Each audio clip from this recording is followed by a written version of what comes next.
Isang mapagpalang araw mga kapamilya na habang unti-unting nabubuo ang katotohanan, isang panibagong panganib naman ang sumabog sa iba't ibang panig.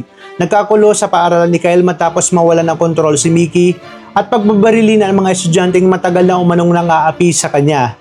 Dahil dito agad na rumisponde si Director Azuelo upang iligtas ang kanyang anak habang unti-unting lumalala ang hostage situation sa loob ng eskwelahan.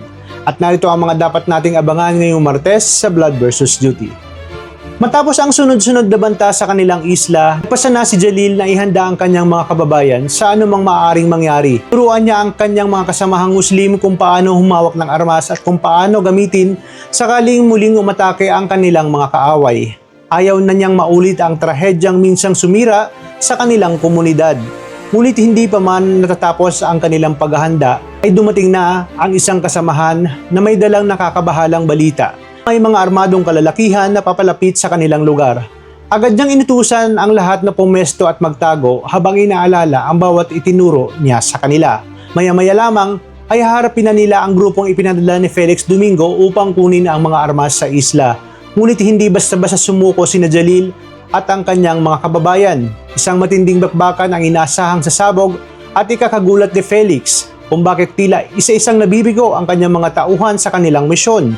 Samantala sa loob naman ng paaralan ay halos mabaliw na sa pag-aalala si Director Azuelo para sa kaligtasan ng kanyang anak. Pilit siyang pinapakalma ni Marcos at pinaalalahan ng wala siyang maitutulong kung padalos-dalos siyang papasok sa loob ng mapanganib na lugar. Ngunit sa gitna ng kaguluhan, isang kabayanihan ang gagawin ni Kyle.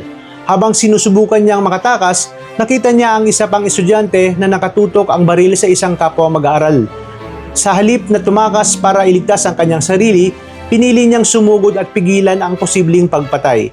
Nag-agawan sila ng armas hanggang sa isang biglang putok. Nayanig ang lahat sa kanilang mga narinig.